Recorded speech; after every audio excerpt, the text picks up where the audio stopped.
Haleluya, puji Tuhan. Saudaraku yang terkasih dalam Tuhan, semakin orang taat menjalankan perintah-perintah agamanya, semakin ia kusuk melakukan apa yang dituntut oleh agamanya, justru orang-orang itu akan menemukan kebenaran bahwa Yesus Kristus adalah Tuhan dan Juru Selamat. Hal ini tak bisa terbantahkan. Makasih Pak.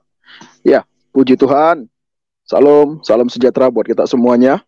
Perkenalkan, nama saya Yosep Alin Wijaya. Saya berlatar belakang dari kota Palembang. Dari kota Palembang itu masih sekitar 7 jam untuk sampai ke kampung. Namanya satu daerah, Musirawas, Desa Pau. Puji Tuhan, malam hari ini saya sangat senang, saya sangat bersyukur bisa ada di channel YouTube, Pak Yusuf. Malam hari ini saya percaya ada hal-hal yang Tuhan mau lakukan. Puji Tuhan, Bapak Ibu Saudara, malam hari ini saya pengen menceritakan bagaimana latar belakang saya sebelum saya menerima Yesus. Saya asli Palembang, keluarga besar Muslim. Kami dididik dengan agama yang begitu ketat untuk cinta Tuhan. Lalu kemudian di tahun 98 mama saya meninggal. Lalu papa saya di tahun 99 sampai 2000 itu menikah lagi dengan seorang perempuan. Lalu kemudian papa kami menjadi papa yang arogan. Bapak Ibu, kemudian dari cerita yang begitu pahit, lalu kemudian menuntun saya untuk keluar dari sebuah kampung, dari daerah di mana saya dibesarkan, untuk ke sebuah daerah. Lalu di situ saya mulai kenal yang namanya narkoba, makai narkoba, menjadi orang yang suka kemudian berkelahi. Nah, dari kisah yang ada kemudian menuntun saya sampai jauh. Satu ketika saya sampai ke Jakarta, kemudian ketemu dengan seorang anak muda. Seorang anak muda yang begitu cinta Tuhan, yang begitu mengasihi Tuhan. Dia adalah seorang berlatar belakang Muslim juga. Lalu kemudian ketemu di kota Bekasi. Nah, di situ dia menyampaikan tentang damai sejahtera, tentang kasih Tuhan, tentang kebaikan Tuhan. Di waktu itu dia belum menyampaikan tentang Yesus, tapi dia menyampaikan tentang Isa Al-Masih yang memberikan kesejahteraan itu, kedamaian itu. Lalu di situ saya mulai merasa nyaman, merasa tenang, saya merasa lega, ada bersama beliau. Lalu pas saya mau pulang ke Palembang, siapa itu Isa Al-Masih? Ketemu dengan beliau dan saya tanya banyak hal, berjumpa dengan beliau, lalu dia banyak menceritakan. Lalu ketika itu saya baru menerima Yesus dan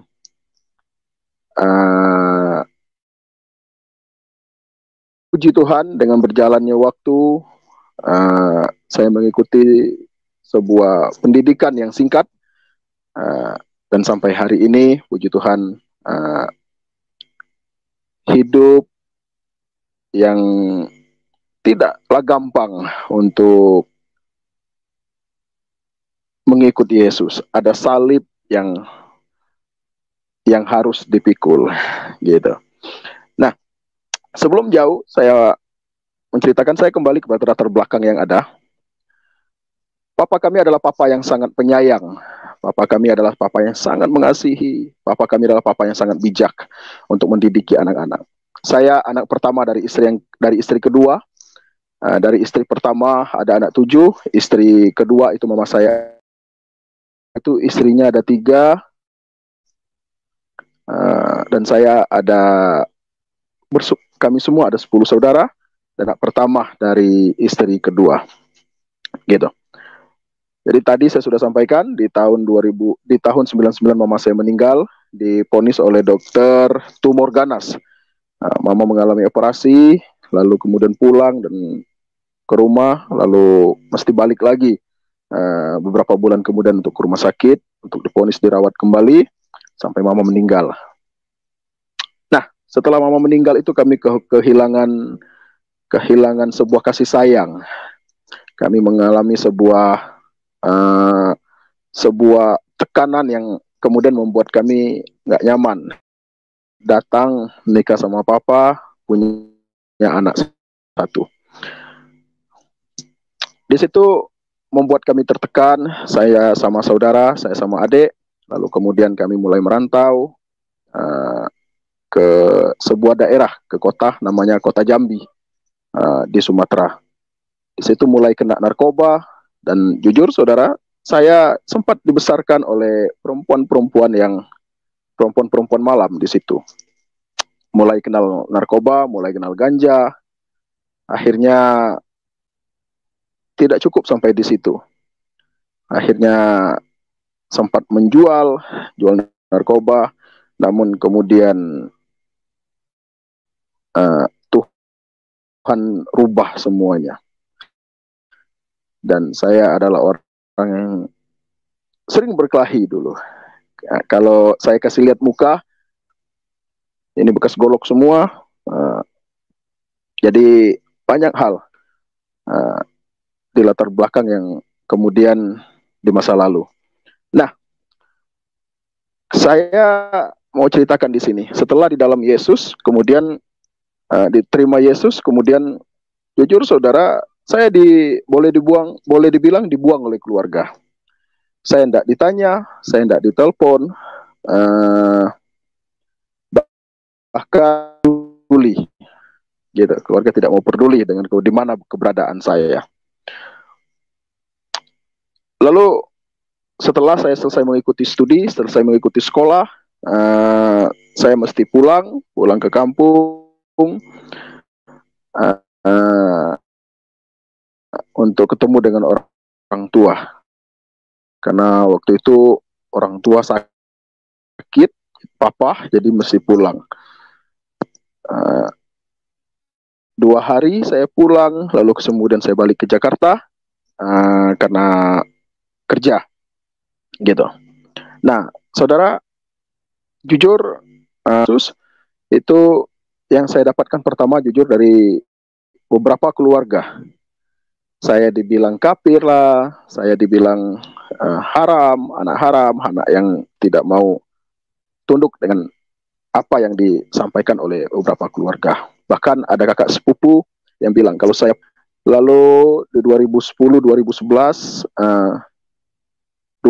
atau 2012 saya lupa, ke acara pemakamannya papa. Lalu jujur saudara, saya belum sampai ke rumah, ada beberapa sepupu-sepupu, bahkan tetangga, bahkan warga itu bilang, oh orang kafir pulang. Nah, saya tidak memperdulikan apa kata mereka, yang penting saya bisa sampai ke rumah dan melihat jenazah dari orang tua.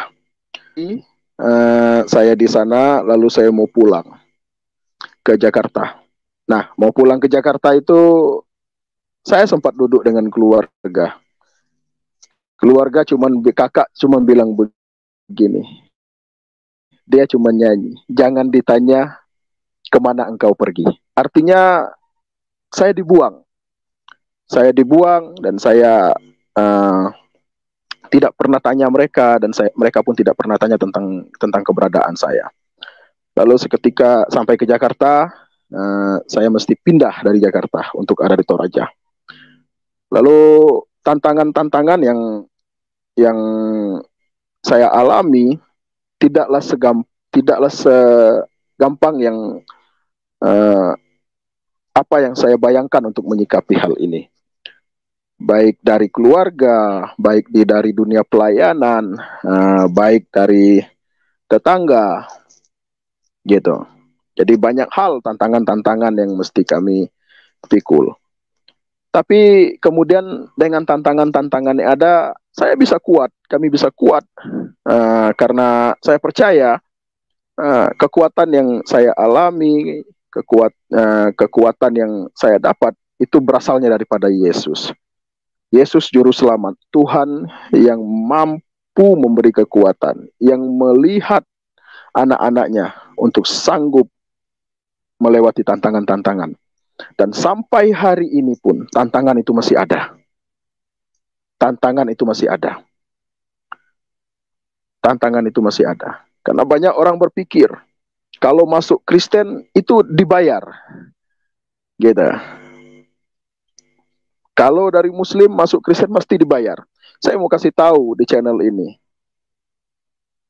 Kita dibayar dengan darah Yesus. Kita tidak dibayar dengan uang. Kita dibayar dengan damai sejahtera dari surga.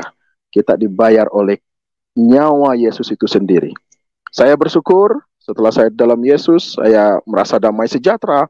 Saya merasa sukacita. Sekalipun banyak tantangan, sekalipun saya dibuang dari keluarga, namun saya bisa kuat, saya bisa mampu, itu karena pertolongan Tuhan. Dari channel ini, saya cuma mau bilang begini, bagi anak-anak muda, baik rekan-rekan, selagi hidupmu muda, saya mau sampaikan di channel ini, jangan pernah sentuh yang namanya narkoba. Jangan pernah sentuh yang namanya narkoba. Kita akan kehilangan arah. Kita akan menjadi orang yang tidak mengerti banyak hal dalam kehidupan ini. Kenapa saya berani bilang begitu? Karena saya sudah mengalami, saya sudah menjalankan, dan hari ini saya ada sampai hari ini. Itu karena kebaikan Tuhan. Lalu kemudian mujizat apa yang saya alami setelah ada dalam Yesus. Mujizat pertama yang saya alami di dalam Yesus, setelah saya nikah, saya bisa memiliki anak. Kenapa? Saya bilang itu mujizat yang luar biasa. Orang banyak berkata, kalau pakai narkoba, itu kecil harapannya untuk punya keturunan. Namun, puji Tuhan, setelah saya di dalam Tuhan, setelah saya percaya Yesus, saya mengalami mujizat, yaitu saya punya anak. Kedua, mujizat yang saya alami, saya bisa merasa damai sejahtera itu. Itu bagi saya mujizat yang luar biasa. Saya bisa mengalami damai sejahtera dari Tuhan. Saya bisa mengalami kebaikan demi kebaikan Tuhan. Itu bagi saya mujizat yang luar biasa. Dan satu hal yang membuat saya sukacita, dipercayakan oleh beberapa keluarga untuk bikin grup di WhatsApp untuk semua keluarga yang ada di Palembang.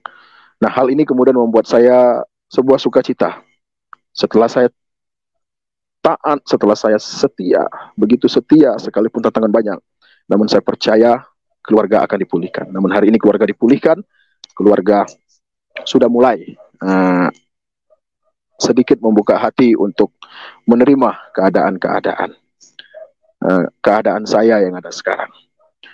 Lalu saya bisa sehat, itu mujizat yang luar biasa. Kalau sekarang gemuk begini, dulu nggak seperti ini. Dulu saya kurus, sekarang saya bisa gemuk. Itu semua karena kebaikan Tuhan. Saya bisa lepas rokok, saya bisa lepas alkohol, saya bisa lepas narkoba. Itu semua karena kebaikan Tuhan. Dari kesaksian yang ada, dari cerita yang ada, saya percaya banyak hal yang tidak mesti saya ceritakan di sini. Namun biarlah kesaksian ini, dari cerita yang saya sampaikan ini, bisa memberkati, bisa menguatkan buat kita semuanya yang menonton dari channel ini. Tuhan Yesus memberkati. Saya kembalikan kepada, terima kasih Pak. Jujur Pak, dari mama saya meninggal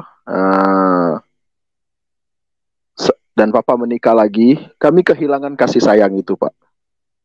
Ya. Kami kehilangan kasih sayang, saya bersama dengan saudara yang sekarang ada di Jakarta. Papa kami menjadi papa yang arogan. Papa itu seorang bisnisman, Papa itu seorang pengusaha. Saya sedikit cerita. Satu ketika kami pulang dari sekolah. Kami pulang sekolah, saya mesti duduk di kursi plastik. Saya diikat, Pak. 5 menit kemudian adik saya pulang dari sekolah. Dan sama persis apa yang dilakukan Papa ke saya. Saya mesti diikat. Diikat di kursi, tangan saya diikat kiri kanan, kaki saya diikat. Adik saya pun seperti itu, sama dilakukan Papa ke saya. Dan Papa nggak cukup sampai di situ, Papa rotan kami, Pak. Papa rotan sampai ada hal-hal yang jujur susah membuat saya melupakan hal itu. Lalu seketika jam makan siang kami mesti makan ke atas, makan kami dalam keadaan terikat tangannya ke belakang, Pak, oleh Papa. Nah, jujur beberapa bulan ke depan, saya coba selidiki, Pak, ada apa? Kenapa Papa pukul?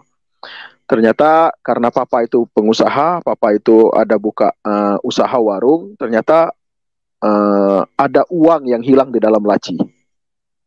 Ada rokok yang hilang. Kami nggak tahu, Pak. Dan jujur, setelah kami tahu cukup kaget buat saya. Ternyata ada yang curi orang dalam rumah dan itu dikasih ke kakaknya. Gitu. Nah, setelah saya mendengar dari cerita seorang anak Tuhan yang di Jakarta yang menyampaikan tentang Yesus, yang dia sampaikan itu tentang kasih, yang dia sampaikan itu tentang penerimaan, yang dia ceritakan itu tentang keselamatan gitu, Pak. Nah, jujur, saya sempat kehilangan kasih itu, Pak. Papa yang penyayang, Papa yang begitu mengasihi kami. Kemudian setelah mama saya meninggal, Papa nikah lagi. Lalu kenapa kemudian saya sampai menerima Yesus? Saya menemukan titik kasih sayang itu, Pak. Saya menemukan penerimaan itu, yaitu dari itu Tuhan Yesus Kristus itu sendiri. Iya, Pak Yosef. Ya, Pak. Pak Yosef, itu waktu setelah mama meninggal, terjadi perubahan secara drastis apa setelah Papa menikah lagi baru terjadi perubahan seperti itu? Setelah Papa menikah lagi, Pak. Karena tidak berselang jauh. Iya, Mama meninggal 1 tahun habis meninggal, Papa menikah lagi, Pak. Oh, gitu ya. Iya. Oke, jadi Bapak berarti merasa kehilangan kasih sayang pada waktu itu. Betul, iya, Pak. Nah, bagaimana kelanjutannya? Bapak bertemu dengan seseorang yang percaya Tuhan Yesus, kemudian apa yang dia jelaskan dan bagaimana Bapak bisa menyimpulkan bahwa ini benar-benar yang saya butuhkan dan ini adalah Tuhan? Ya, jujur hari pertama dia sampaikan itu saya belum terbuka, Pak, karena bagi saya orang Kristen itu adalah kafir. Orang Kristen itu adalah orang yang boleh dibilang agamanya nggak jelas gitu kan, Pak, ya, gitu. Nah, hari kedua ketemu lagi, saya kayak diketuk gitu, Pak. Saya kayak diketuk, saya kayak terbuka begitu. Oh, oke, saya mau dengar ceritanya. Nah, yang membuat saya kemudian membuka hati untuk mendengar dia cerita, dia menceritakan tentang kasih itu, Pak. Iya. Dia menceritakan tentang ini loh, dia mau terima kamu dalam keadaan kamu seburuk apapun, dia mau terima kamu. Nah, di situ yang saya mulai membuka hati. Gitu. Saya simpulkan, saya mesti percaya. Tapi waktu itu saya bukan percaya kepada Kristen, Pak. Saya percayanya kepada Isa Al-Masih. Karena dia menceritakan tentang Isa itu sendiri kepada saya. Gitu. Akhirnya saya memutuskan, saya menyimpulkan dari hidup saya harus berubah dan saya harus percaya kepada Isa. Gitu, Pak. Apakah sebelumnya Bapak tidak merasakan kasih sayang atau bagaimana di keimanan Bapak yang sebelumnya? Kalau dari sebelum mama saya meninggal, jujur kami dapat kasih sayang, Pak. Enggak, maksud Kami saya dari keyakinan yang Bapak percaya sebelumnya, sebelum percaya Tuhan Yesus, apakah Bapak tidak merasakan kasih sayang dari iman yang Bapak yakini sebelumnya? kalau dari keyakinan dan iman, memang apa Pak ya? Saya agak sedikit ini kalau mau ceritakan. Jujur untuk di kepercayaan itu kami mungkin dikasihi dengan agama yang lain. Tapi kan mengasihinya ada sesuatu di balik untuk mengasihi itu.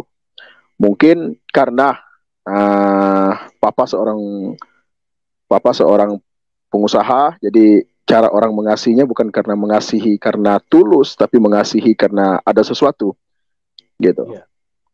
Itu Pak. Betul. Saya merasa saya dikasihi oleh Tuhan Yesus dan saya merasa waktu itu saya dipeluk. Saya merasa dipeluk, saya ini loh kamu diterima gitu. Akhirnya saya merasa mendapatkan kasih yang baru. Saya merasa dipeluk oleh Tuhan, bahwa saya diterima oleh Tuhan. Di situ saya menangis dan saya didoakan. Lalu 3 hari kemudian saya dibaptis, Pak.